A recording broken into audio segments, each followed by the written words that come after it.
Example 2.32 જો 10 ગ્રામ CH3CH2CH ClCOOH ને 250 ગ્રામ પાણીમાં ઉમેરવામાં આવે તો પાણીનું ઠારબિંદુ અવનયન ગણો। હવે વિદ્યાર્થી મિત્રો અહીંયા 10 ગ્રામ કીધેલું છે। હવે 10 ગ્રામ છે એ CH3CH2CH ClCOOH એટલે કે દ્રાવ્ય પદાર્થ આપણને અહીંયા આપેલો છે। તો દ્રાવ્ય પદાર્થ, તો દ્રાવ્યને આપણે W2 વડે દર્શાવી શકાય। તો અહીંયા W2 બરાબર 10 ગ્રામ જે આપેલું છે બરાબર। હવે 250 ગ્રામ પાણીમાં ઉમેરવામાં આવે છે એટલે કે પાણી 250 ગ્રામ છે। પાણી દ્રાવક હોય તો પાણી દ્રાવક છે તો W1 અને એનું વજન છે 250 ગ્રામ। તો W1 બરાબર 250 ગ્રામ બરાબર। હવે વિદ્યાર્થી મિત્રો તમે યાદ કરો કે પાણી એ એની વિશિષ્ટ ઘનતા 1 હોય છે। પાણીની વિશિષ્ટ ઘનતા 1 હોય તો 1 ગ્રામ પાણી હોય તો એને આપણે 1 ml પાણી કહી શકાય, લગભગ કહી શકાય બરોબર। તો અહીંયા પાણીનું વજન 250 ગ્રામ છે એટલે કે દ્રાવક પાણીનું વજન 250 ગ્રામ છે। તો હવે એની વિશિષ્ટ ઘનતા 1 છે તો એનું કદ V બરાબર 250 ml કહી શકાય। લગભગ કહું છું, નિયરલી વેલ્યુ છે એટલા માટે, કારણ કે એની વિશિષ્ટ ઘનતા 1 છે બરાબર। હવે પાણીનું ઠારબિંદુ અવનયન ગણવાનું છે એટલે કે ડેલ્ટા TF ગણવાનું છે બરાબર। તો અહીંયા આપણે લખી દઈએ કે ડેલ્ટા TF બરાબર શોધવાનું। હવે બીજું આપણને રકમમાં આપેલું છે KA, તો અહીંયા લખી દઈએ છીએ સાઈડમાં કે KA બરાબર 1.4 ગુણ્યા 10⁻³ KA એ નિર્બળ એસિડનો વિયોજન અચળાંક છે। નિર્બળ એસિડ કેમ કીધું? તો અહીંયા COOH સમૂહ છે, COOH સમૂહ છે આ એટલે કે નિર્બળ એસિડ છે અને એનો વિયોજન અચળાંક KA બરાબર 1.4 ગુણ્યા 10⁻³ આપેલો છે। હવે અહીંયા KF ની કિંમત આપેલી છે, KF બરાબર 1.86 કેલ્વિન કિલોગ્રામ પ્રતિ મોલ છે અથવા તો મોલ ઇન્વર્સ કહેવાય બરાબર। હવે વિદ્યાર્થી મિત્રો અહીંયા ધ્યાન રાખજો। હવે બીજું આની ઉપરથી આપણે અહીંયા જે દ્રાવ્ય પદાર્થ છે એ દ્રાવ્ય પદાર્થના આધારે આપણે એનું આણ્વીય દળ શોધી શકાય બરાબર। તો આણ્વીય દળ કોનું આવશે? તો દ્રાવ્ય પદાર્થ, તો આણ્વીય દળને આપણે M2 કહી શકાય। કેમ 2? તો દ્રાવ્ય પદાર્થ માટે છે એટલા માટે। તો આણ્વીય દળ બરાબર 122.5 ગ્રામ પ્રતિ મોલ। આ દ્રાવ્ય પદાર્થ એટલે કે CH3CH2CH ClCOOH નું આણ્વીય સૂત્ર છે, આણ્વીય દળ છે બરાબર। હવે TF શોધવું હોય તો વિદ્યાર્થી મિત્રો TF શોધવા માટે સૌ પ્રથમ આપણે TF નું સૂત્ર ખબર હોવી જોઈએ। TF નું સૂત્ર એવું છે કે ડેલ્ટા TF બરાબર KF × M, પરંતુ આ રકમની અંદર આપણને જે દ્રાવ્ય પદાર્થ આપેલો છે એ વિદ્યુત વિભાજ્ય છે। વિદ્યુત વિભાજ્ય દ્રાવ્ય પદાર્થ હોય તો આ સૂત્રની અંદર I ગુણાય।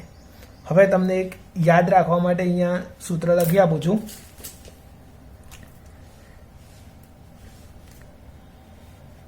ડેલ્ટા TF બરાબર સૂત્ર આવે છે કે KF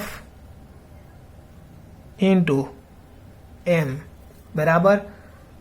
KF એ અહીંયા આપણને રકમમાં આપેલું છે, M એટલે કે મોલાલિટી કહેવાય. હવે અહીંયા તમે ધ્યાન રાખજો કે આ જે દ્રાવ્ય પદાર્થ છે એ દ્રાવ્ય પદાર્થ જે વિદ્યુત વિભાજ્ય છે, વિદ્યુત વિભાજ્ય હોવાથી અહીંયા આપણે આઈ ગુણવા પડે છે. આઈ એટલે કે વોન્ટ ઓફ અવયવ. વોન્ટ ઓફ અવયવની જે થિયરી હતી એ થિયરીની અંદર આ સમજાયેલું છે. જો વિદ્યુત વિભાજ્ય હોય તો આઈ ગુણવાના, અને જો વિદ્યુત અવિભાજ્ય હોય એટલે કે દ્રાવ્ય પદાર્થ વિદ્યુત અવિભાજ્ય હોય તો આઈ ગુણવાના નહીં. બરાબર, આ તમારે યાદ રાખવાનું છે. ટૂંકમાં આપણે શોધવાનું છે ડેલ્ટા ટીએફ. તો આ 3 વસ્તુની જરૂર પડે. એમાંથી કેએફ આપણને આપેલો છે, મોલાલિટી શોધવાની અને આઈ શોધવાનો. બરાબર, હવે દાખલો ગણવો હોય તો સૌ પ્રથમ મોલાલિટી આપણે શોધી શકીએ. તો મોલાલિટીનું સૂત્ર યાદ કરો વિદ્યાર્થી મિત્રો. મોલાલિટી શોધવી હોય તો એમ બરાબર, હવે W2 કેમ તો દ્રાવ્ય પદાર્થ, W2 છેદમાં M2 દ્રાવ્યનો અણુભાર ગુણ્યા W1, કારણ કે અહીંયા દ્રાવકનું વજન. બરાબર, હવે વિદ્યાર્થી મિત્રો અહીંયા દ્રાવકનું વજન છે. એક જો અહીંયા કિલોગ્રામમાં આપેલું હોય તો 1000 વડે ગુણવાની જરૂર નથી, અને જો 1000 વડે તમારે ગુણવા હોય તો વજન અહીંયા ગ્રામમાં લખવાનું. તો અહીંયા 1000 વડે આપણે ગુણી લઈએ છીએ. બરાબર, હવે આ સૂત્રની અંદર જ્યારે કિંમત મૂકવામાં આવે તો આપણને મોલાલિટી મળે છે. તો કિંમત મૂકી દઈએ આપણે કે W2 બરાબર 10 ગ્રામ છે. તો W2 તો 10 ગ્રામ ગુણ્યા 1000 છે તો 1000 એમના એમ છેદમાં M2 અણુભાર દ્રાવ્યનો 122.5 ગ્રામ પર મોલ. તો અહીંયા 122.5 ગુણ્યા W1 દ્રાવકનું વજન 250 ગ્રામ, પાણીનું વજન આપેલું છે તો અહીંયા 250. બરાબર, હવે વિદ્યાર્થી મિત્રો અહીંયા સાદરૂપ આપવામાં આવે તો મોલાલિટી M બરાબર આપણને આન્સર મળે છે કે 0.326 મોલલ. બરાબર, આ જે આન્સર આવે એ આપણી મોલાલિટી છે.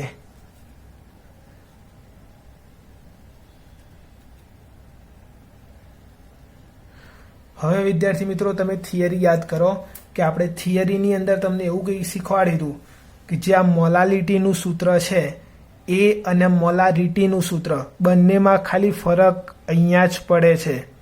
અહીંયા વજન આવે છે દ્રાવકનું, તો પેલામાં દ્રાવણનું કદ આવે છે. બરાબર, મોલાલિટીમાં વજન આવે અને મોલારિટી હોય તો ત્યાં દ્રાવણનું કદ આવે છે. હવે વિદ્યાર્થી મિત્રો અહીંયા આપણે આ મોલાલિટી ગણી લીધી છે, એની ઉપરથી મોલારિટી શોધવી હોય તો શોધી શકાય, કારણ કે દ્રાવ્ય પદાર્થ એક જ છે. એટલે કે આ 3, 1, 2 અને 3 આ ત્રણેય વસ્તુ બંનેમાં સરખી હોય, ફક્ત ખાલી આનો જ બદલાવ હોય છે. તો અહીંયા દ્રાવક છે તો દ્રાવકનું વજન 250 ગ્રામ છે, અને એની જગ્યાએ મોલારિટીના સૂત્રમાં અહીંયા દ્રાવણનું કદ આવે છે. વિદ્યાર્થી મિત્રો દ્રાવણનું કદ અહીંયા 250 ml છે, એટલે કે બંને સરખું છે. કેમ તો મેં તમને હમણાં જ કીધું કે અહીંયા પાણીની વિશિષ્ટ ઘનતા 1 છે, એટલા માટે 250 ગ્રામ એ 250 ml એ બંને નિયરલી વેલ્યુ છે, એટલા માટે મોલાલિટી અને મોલારિટી બંને અહીંયા સરખી આવશે. તો આપણે મોલાલિટી અહીંયા M બરાબર લખી કે 0.326 મોલલ. તો હવે મોલારિટી આપણે લખી દઈએ કે મોલારિટીને હું અહીંયા અત્યારે C સ્વરૂપે દર્શાવું છું કે માટે C બરાબર 0.326 26 મોલર। બરોબર વિદ્યાર્થી મિત્રો, તમને ફરીથી કહું છું કે અહીંયા આ જે વજન હતું એ વજન અને દ્રાવણનું કદ બંને સરખું ગણ્યું હોવાથી મોલાલિટી અને મોલારિટી બંને સરખી આવે છે। બરાબર, તો અહીંયા આપણે મોલાલિટી અને મોલારિટી બંને શોધી દીધી છે। હવે બીજું રકમમાં આપણે શોધવાનું શું છે? તો આપણે અહીંયા સૂત્ર મેં તમને કીધું અહીંયા કે સૂત્રમાં શું શોધવાનું હતું, તો આઈ, કેએફ અને એમ, એમાંથી એમ જે હતું એ મોલાલિટી હતી જે આપણે અહીંયા શોધી લીધી છે। આ મોલાલિટી આપણે શોધી લીધી, કેએફ આપેલું છે। હવે આઈ શોધવાનો છે। આઈ એટલે કે વોન્ટ ઓફ અવયવ। વોન્ટ ઓફ અવયવ શોધવું હોય તો એની માટે વિયોજન અંશ શોધવો પડે। વિયોજન અંશ એટલે કે આલ્ફા। બરાબર, તો સૌ પ્રથમ આપણે આલ્ફા શોધવો પડશે। હવે તો આલ્ફાના સૂત્ર માટે તો આપણે રાસાયણિક પ્રક્રિયા લખવી પડશે। કઈ? તો સંતુલિત પ્રક્રિયા। તો સૌ પ્રથમ જે આપણો પદાર્થ છે દ્રાવ્ય પદાર્થ, એ દ્રાવ્ય પદાર્થ લખીએ અહીંયા CH3 CH2 CHCl COOH। આ આપણો દ્રાવ્ય પદાર્થ છે। જે દ્રાવ્ય પદાર્થ છે એ દ્રાવ્ય પદાર્થની અંદર હવે એની સંતુલન અવસ્થાની જે પ્રક્રિયા આવે છે એ પ્રક્રિયામાં જ્યારે અહીંયા પાણી ઉમેર્યા પછીની સ્થિતિમાં 2 આયન છૂટા પડે છે, એટલે કે જે આ દ્રાવ્ય પદાર્થ છે આ દ્રાવ્ય પદાર્થનું આયનીકરણ થાય છે। જ્યારે દ્રાવ્ય પદાર્થનું આયનીકરણ થાય તો એમાંથી 2 આયન છૂટા પડે છે। તો ઋણાયન અને ધનાયન 2 આયનો છૂટા પડે છે। તો સૌ પ્રથમ CH3 CH2 CHCl COO minus આ ઋણાયન છૂટો પડે છે વત્તા H પ્લસ, તો આ ધન આયન છૂટો પડે છે। બરાબર, તો અહીંયા એક ધન આયન H પ્લસ અને ઋણ ion CH3 CH2 CHCl COO minus આ ઋણ આયન છૂટો પડે છે। બરાબર વિદ્યાર્થી મિત્રો, હવે આપણે અહીંયા જે શરૂઆતની સાંદ્રતા લખી દઈએ।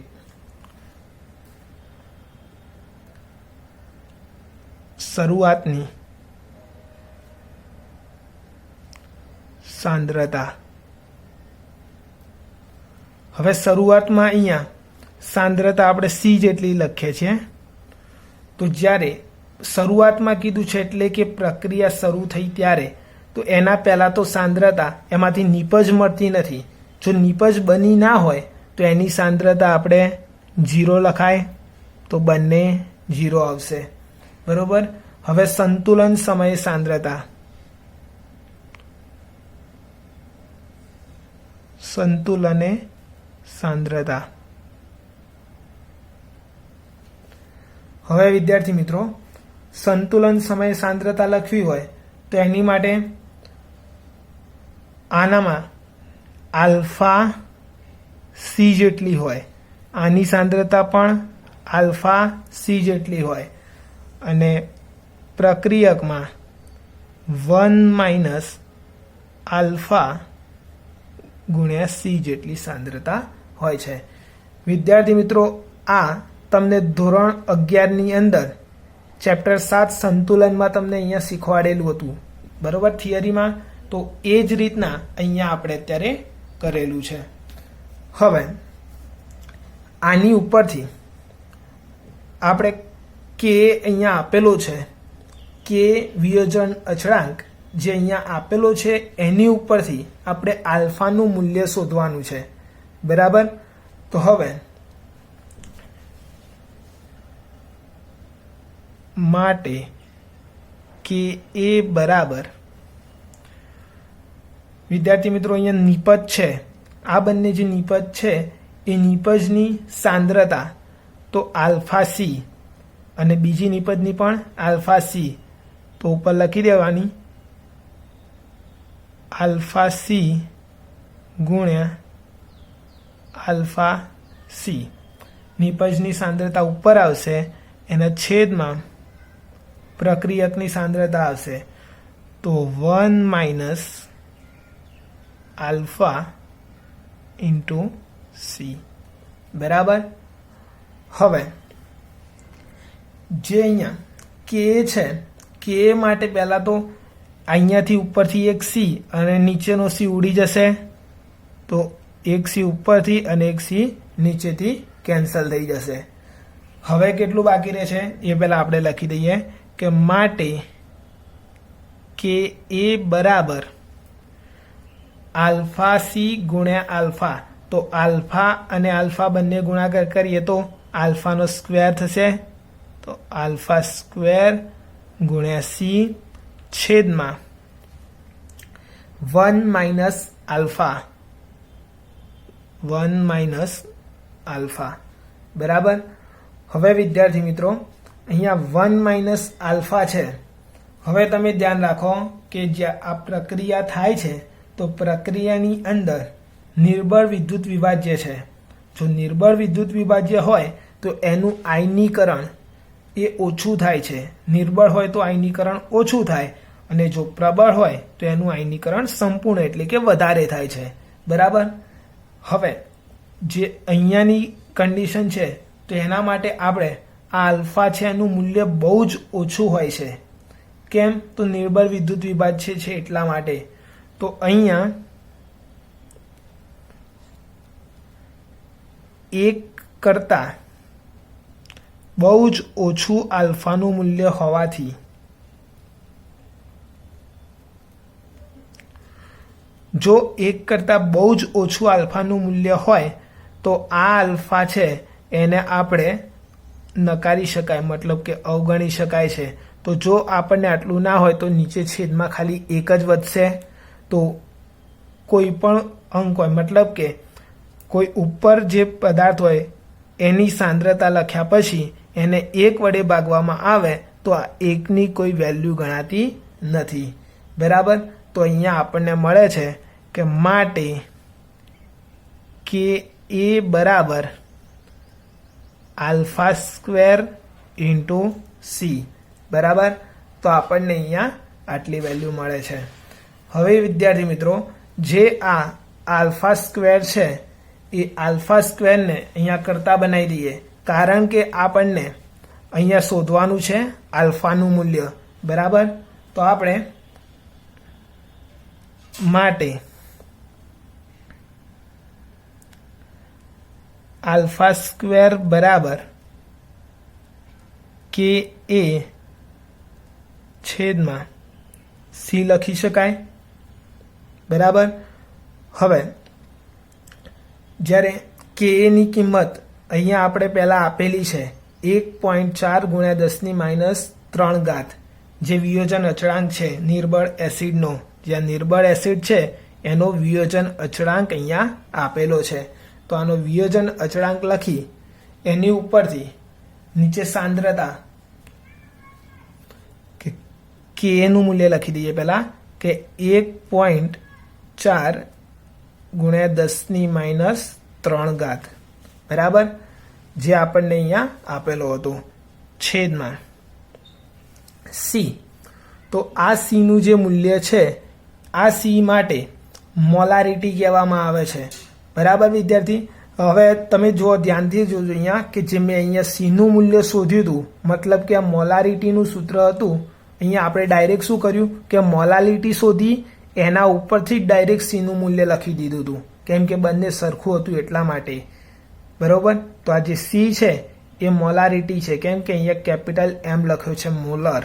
બરાબર. તો આ જ મૂલ્ય એ આપણે અહીંયા લખવાનું છે. તો હવે અહીંયા સી બરાબર 0.326 આવી જશે કે 0.326. બરાબર. હવે વિદ્યાર્થી મિત્રો અહીંયા આ બંનેનો જ્યારે ભાગાકાર કરવામાં આવે તો માટે આલ્ફા સ્ક્વેર બરાબર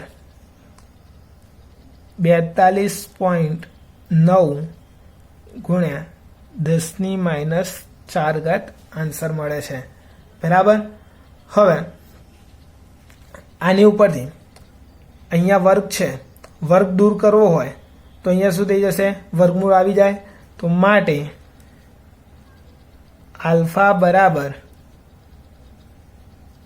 વર્ગમૂળમાં 42.9 ગુણ્યા 10⁻⁴ બરાબર.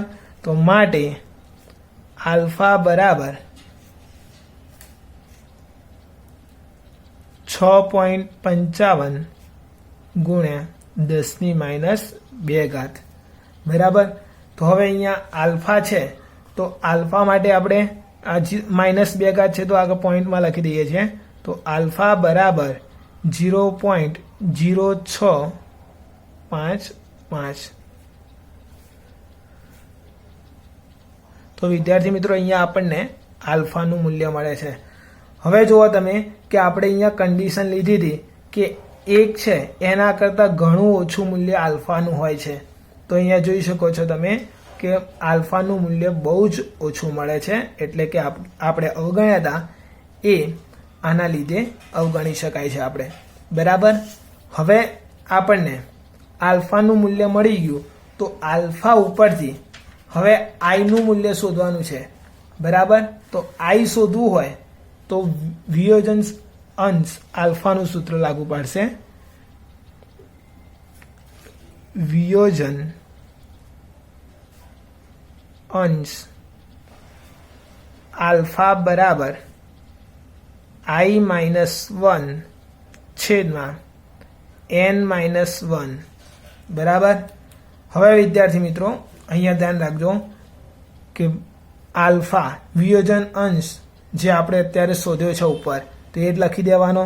તો માટે 0.0655 બરાબર આઈ.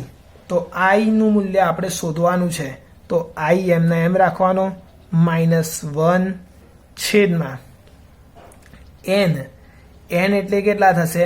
તો n એટલે કે જે આપણે અહીંયા પ્રક્રિયા સંતુલિત કરીને લખી છે બરોબર. આ જે પ્રક્રિયા છે આ પ્રક્રિયાની અંદર અહીંયા n એટલે કે જે આ આયનીયકરણ પામેલો જથ્થો મતલબ કે નિપજ મળી છે એ કેટલી છે? મતલબ કે 1 અને 2 તો 2 નિપજ મળે છે.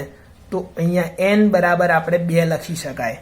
તો 2 - 1 બરાબર. તો માટે 0.0655 બરાબર i-1 છેદમાં 2 માંથી 1 જાય તો 1 જ વધશે. 1 અહીંયા ગુણીએ તો કંઈ ફરક પડવાનો નથી. તો માટે અહીંયા ગુણાશે એમના એમ જ વેલ્યુ રહેશે, એટલે કે આટલું ઉપરનું સ્ટેપ વધે છે. તો હવે આ આઈને કરતા બનાવવો હોય તો આ -1 છે આ બાદ જતું રહેશે તો પ્લસ થઈ જશે. તો માટે i બરાબર 0.0655 આમ જશે તો +1 બરાબર. તો માટે i બરાબર 1.0655. તો આપણને i નું મૂલ્ય મળી ગયું બરાબર. હવે વિદ્યાર્થી મિત્રો આપણે શોધવાનું શું હતું? તો અહીંયા આપેલું હતું કે ડેલ્ટા TF બરાબર I × KF × M, એટલે કે TF ડેલ્ટા TF નું મૂલ્ય આપણે શોધવાનું છે. જો ડેલ્ટા TF નું મૂલ્ય શોધવું હોય તો હવે જુઓ I જે આપણે અહીંયા શોધી લીધો, KF જે આપણને અહીંયા રકમમાં આપેલો હતો અને એના પછી M મોલાલિટી જે આપણે અહીંયા શોધેલી છે બરોબર. તો ત્રણેય મૂલ્યો આપણને મળી ગયા. તો આની ઉપરથી આપણે ડેલ્ટા TF નું મૂલ્ય શોધી શકાય છે. તો હવે ફાઇનલ આન્સર આવશે અહીંથી કે ડેલ્ટા TF બરાબર I × KF × M. ફરીથી એક વખત વિદ્યાર્થી મિત્રો તમને કહી દઉં છું કે I અહીંયા ક્યારે ગુણવાનો? તો તમને અહીંયા રકમની અંદર કીધું હોય અહીંયા ઉપર જે પદાર્થ આપ્યો હોય દ્રાવ્ય પદાર્થ ઉપર ડિપેન્ડ કરે છે આ બરોબર. જો વિદ્યુત વિભાજ્ય હોય તો જ આઈ ગુણવાનું અહીંયા, અને જો વિદ્યુત અવિભાજ્ય હોય તો આઈ ગુણવાની જરૂર પડતી નથી. અને આઈ એ વોન્ટ ઓફ અવયવ કહેવાય છે. એ વોન્ટ ઓફ અવયવની અંદર આ થિયરીમાં સમજાવેલું છે.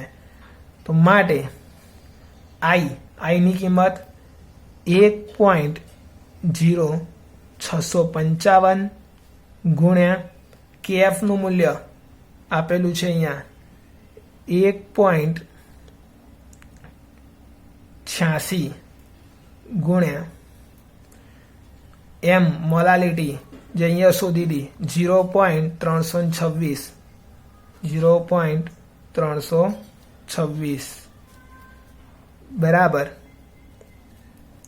જ્યારે ગુણાકાર કરવામાં આવે તો આપણને ડેલ્ટા ટીએફ નું મૂલ્ય 0.64 કેલ્વિન મળે છે.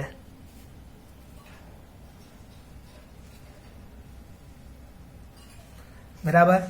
તો હવે વિદ્યાર્થી મિત્રો ફરીથી એક વખત ફટાફટ જોવું હોય જોઈ લઈએ એક વખત કે W2 એ આપેલું હતું, W1 આપેલું છે V, જે આ 250 ગ્રામ હતું એના બરાબર, મતલબ કે પાણીની વિશિષ્ટ ઘનતા 1 છે અને 1 ઘનતા હોવાના કારણે આ 250 ગ્રામ હતું તો એટલા જ આપણે અહીંયા ml લખ્યા છે.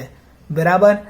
એટલે કે નિયરલી લખ્યું છે અહીંયા, કેમ કે એની નજીકની જ વેલ્યુ થાય એટલા માટે અહીંયા જેટલા ગ્રામ હોય એટલા જ ml લખવાના.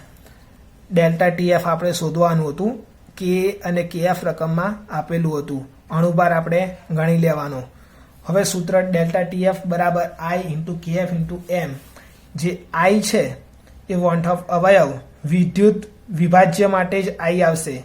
બરોબર. વિદ્યુત અવિભાજ્ય હોય તો આઈ લખવાનો નહીં. મોલાલિટી, તો મોલાલિટી શોધવાની તો આપણે મોલાલિટીનું સૂત્ર મૂક્યું તો મોલાલિટી મળી ગઈ.